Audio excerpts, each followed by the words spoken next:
Ayan. Natin ang mag-isa. Ito na isusunod natin ilagay mga guys. Ito yung balat ng baka. Parang sangkutsara ang tawag dito sa Ilocano. Lagyan natin guys yung balat ng baka.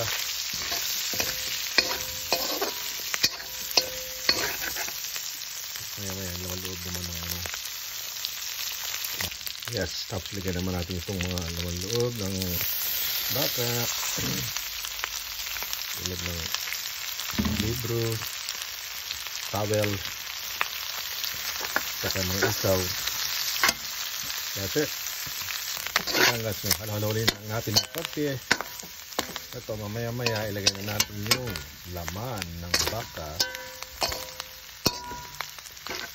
para kompletong sangkap ng ating sangkutar or sinanglaw o papapaitan. Whatever. Lagyan natin ng minced or chopped na ginger, luya or laya. At ito nga, nagisa na natin ang luya. Ngayon, ilalagay natin ang laman.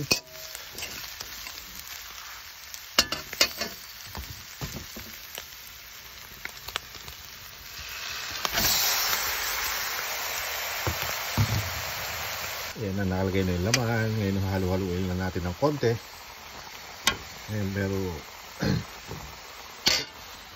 ayan po, nakalagay na yung laman. Halu-haluin natin ng konti.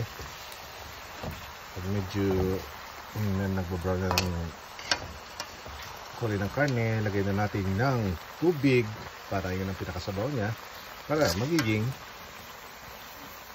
sinanglaw papaitan sangkotchar from Ilocano with love.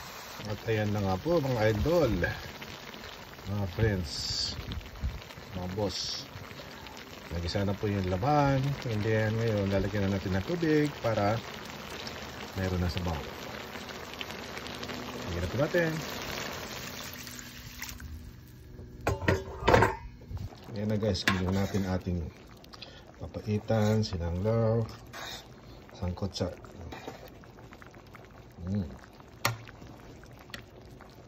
Luto na siya, malambot na siya. Pwede tayong kumain.